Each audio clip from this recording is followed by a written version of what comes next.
వచ్చింది. ఇంకోసారి వచ్చిందంటే బ్రతకడం కష్టం. నీకు చాలా సార్లు చెప్పాను నువ్వు ఎక్కువ పని చేయకుండా రెస్ట్ తీసుకో అని. కానీ నువ్వు కూతురు కూతురు ఆనందం అని చెప్పి నీ ఆరోగ్యం పాడు చేసుకుంటున్నావు. ఇలా అయితే బ్రతకడం కష్టం అయ్యా. నా కూతురి ఆనందం కంటే నాకు ఏది ముఖ్యం కాదు. తనని ఆనందంగా ఉంచడంలోనే నేను ఆనందంగా ఉంటాను. నాన్న త్వరగా రా నాన్న, నాకు బాగా ఆకలిస్తుంది. తొందరగా ఇంటికి వెళ్ళిపోదాం. మరేం పర్లేదు డాక్టర్, నేను చూసుకుంటాను. నాన్న నాకు బాగా ఆకలిసినప్పుడు ఆ ఆకలి తెలియకుండా ఒక పాట పాడతారు కదా, పాడండి నాన్న.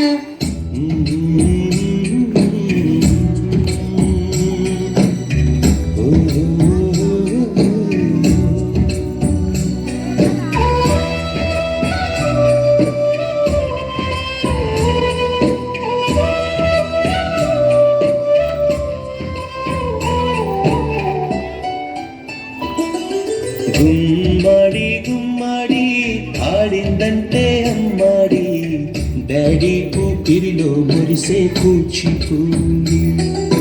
చిందాడి చిందాడి తుళ్ళిందంటే చిన్నారి, మమ్మీ చూపుల్లో చూడు ఇంత వేడి. నాన్న కాళ్ళు నొప్పొస్తున్నాయి నాన్న.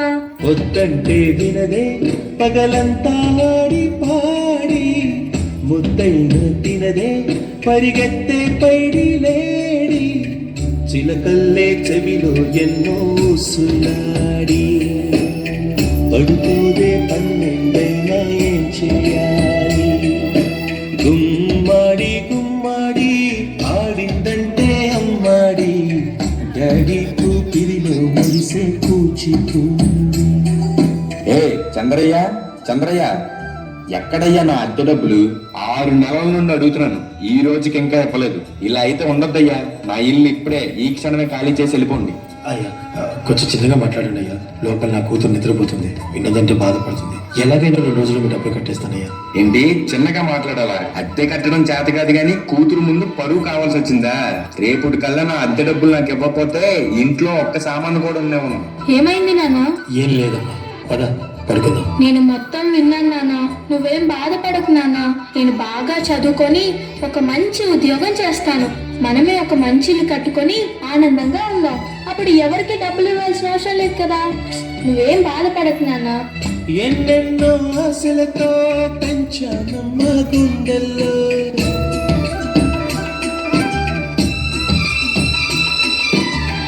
ఎన్నెన్నో ఆశలతో పెంచానమ్మ గుండెల్లో. నువ్వే నా కలలన్నీ పెంచాలే నీ కన్నుల్లో. నా తల్లివి నువ్వు, నీ తండ్రిని నేను, ఎవరినెవరు లాగిస్తున్నారు. ఏమైంది నాన్న? డాన్స్ చెయ్యి, డాన్స్ చెయ్యి నాన్న. చిత్రంగా చూస్తుంటే నీ కన్నట్టు పొంగిందే ఆ చుట్టూ పాలవెల్లి.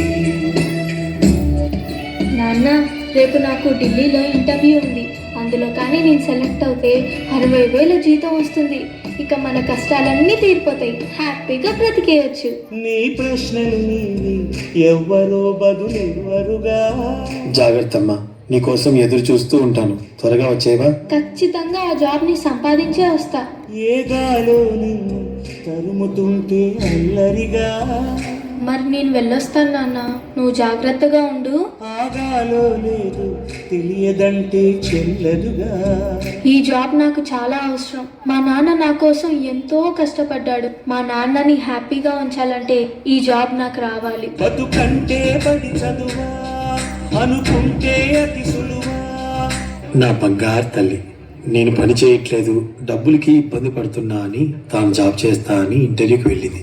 సర్లే, నేను ఇంకా ఎన్ని రోజులు బ్రతుకుతానో కూడా తెలీదు. తనకి జాబ్ వస్తే తనే హ్యాపీగా ఉంటుంది. నా బాబుకి జాబ్ వస్తుంది, దేవుడు ఉన్నాడు. జాబ్ ఖచ్చితంగా వస్తుంది, ఖచ్చితంగా.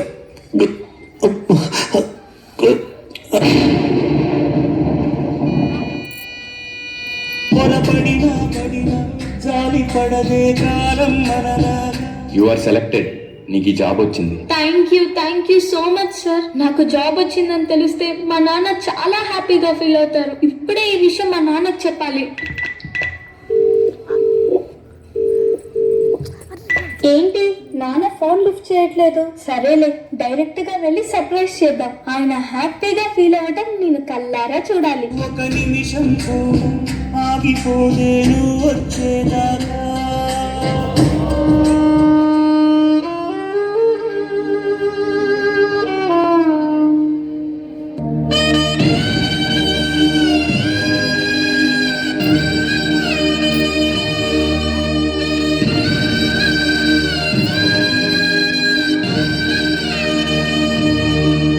నాన్న లేకు నాన్న, నాకు జాబ్ వచ్చింది నాన్న, మనం హ్యాపీగా బతికేయచ్చు నాన్న. నాన్న లేకు నాన్న, నాకు భయం వేస్తుంది నాన్న. నాన్న లేకు నాన్న, ప్లీజ్ నాన్న లెగిసి చూడు నాన్న. అందులో కానీ నేను సెలెక్ట్ అయితే 60,000 జీతం వస్తుంది. ఇక మన కష్టాలన్నీ తీరిపోతాయి, హ్యాపీగా బ్రతికేయచ్చు. నాన్న లెగ్గు నాన్న, నాతో డాన్స్ చేస్తావు కదా నాన్న, ఇప్పుడు కూడా చేద్దాం లే నాన్న, నాతో కలిసి డాన్స్ చేయి నాన్న, ప్లీజ్ నాన్న. నాన్న